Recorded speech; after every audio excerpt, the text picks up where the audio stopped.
Udokotela Simba unesiprofetho esibheke kuKing Bhakanzama asimlalele. Mfowethu kunento ezokwenzeka lana. King. Sibonile uSilwa Khehla, sibonile uSilwa, sibonile into ozenzileyo phambi kwethu. Siyajabula Khehla kwelinye side. Sibonile uSilwa. Siyajabula kakhulu but manje ndithi manibuye njengomprofeti uSimba kuba mina ngithanda wonke umuntu bafethu. Hayi ukuthi kukhona umuntu ensesayidini lakhe. Andikho sesayidini lo muntu. Ndithanda wonke umuntu. Into xa irongo bafethu, into xa right. King, bazofuna ukukushaya Khehla, bazofuna ukushaya abantu abathile ngedeni babize. Futhi andifuni umuntu ozoqagela because lento lena i-collusion. Lento le i-collusion. Collusion ke bafethu nami ndive kuthiwa i-collusion mekudibana ama-ANC nantoni idityanelwe lento King. So ndifuna ukuthi King undithinde ndikwazi ukuthi ndikuncede. Ndifuna ukuthi undithinde ndikwazi ukuthi ndikuncede. Ndibaxelela abantu nathi ndibona ibhangela kwakho but amabhangela amabini but elesibini libone kukuhle ukuthi mhlawumbi linganyatheli njengeli lokuqala mandiyibe kanjalo but akunankinga. But xa ndikhuluma ibhangela ndikhuluma ngalento bafowethu. Njengoba ndikhipha iziprofetho ezomhlaba nje ndisikhishiswa yilento lena. So ibhangela bafowethu ndiyalenza mna. Ndiyalenza mna. Undithengela nje kuphela iclicks ulizisa pha kum ndikuphekele lona nilenze kwenzela ukuthi nawo prophet.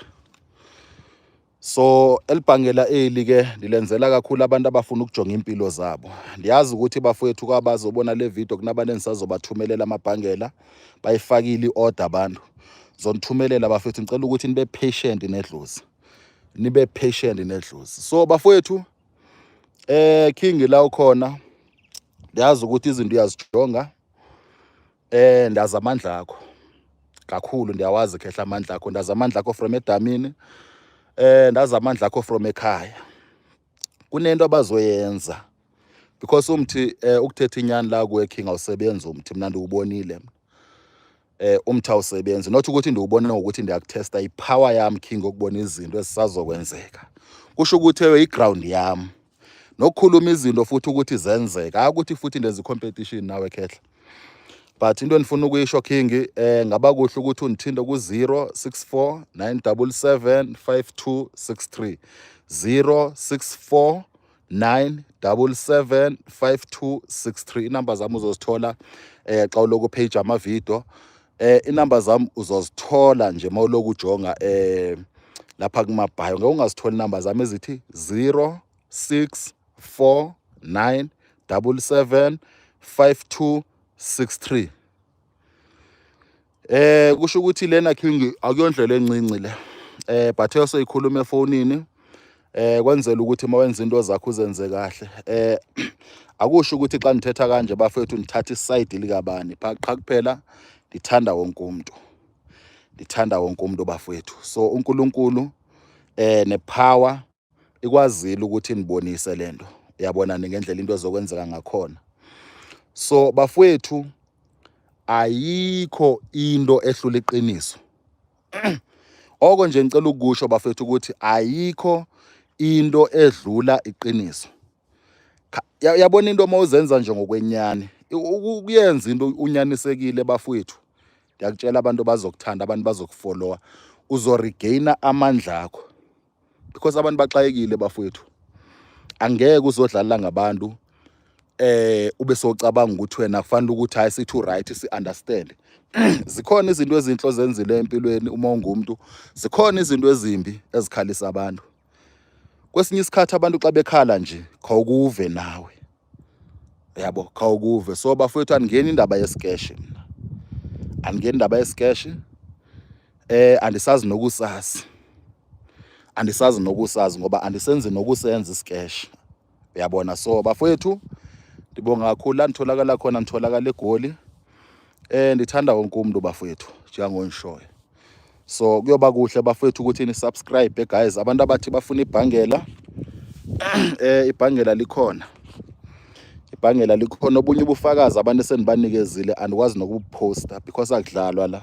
xa kumele ukuthi kufiwe kuyafiwa, lifakwa ngisho nandi-email. Xa kumele ukuthi kufiwe kuyafiwa. Yabo, unithengela nje lona ibhange le-Clicks. Xa uthenga ibhange le-Clicks uzothenga noba i-gold noba i-platinum noba i-copper.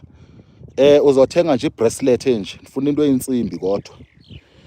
Yabo, into ezofana nale, noba mhlawumbe into ezoba ngcono. Uthenga o-bracelet ozoyithenga ko-Clicks, noba mhlawumbe e-jewelry store. Sifike siyikhande, ndifike ndiyikhande nje kuphela ilanga eliyi-1. Ndiyikhanda only 1 day. Xa ndiqeda nje ukuyikhanda bese ndikunikeza nga-following day. Xa ndiqeda uyikhanda kusho ukuthi undiphathela ibhangela, undiphathela u-R2. Ufike nje kuphela, noba ungafika ulale, noba mhlawumbe ungayithumela xa ukude ubhizi, uthumele. Ufake nje phepha uthumele, but ngicela unganijahi. Ngicela ukuthi unganijahi. So ibhangela abafowethu xa ndilenza liyi-1000 ibhangela, because of imisebenzi yakhona, because of ne-process esiye sizenze. Sine-WhatsApp group ke thina. Kune-WhatsApp group nje endiyivulileyo bafowethu, seyinesikhathi eside, almost sekuyi-2 months. Because ngiqale kwi-2 months vele lento ukuyiveza indaba yebhangela. Sine-WhatsApp group. So le WhatsApp group uzofika kukhona abanye, kuye kube nezinto esiye sizenze, because ufune siloko sisemandleni la. Ufune sisense yonke into esifuna ukuyisenza, sibone yonke into. Uyabona, ufune silwe zonke izinto, ufune sizithole into zethu. Bonga kakhulu bafethu, uNkulunkulu anibusise.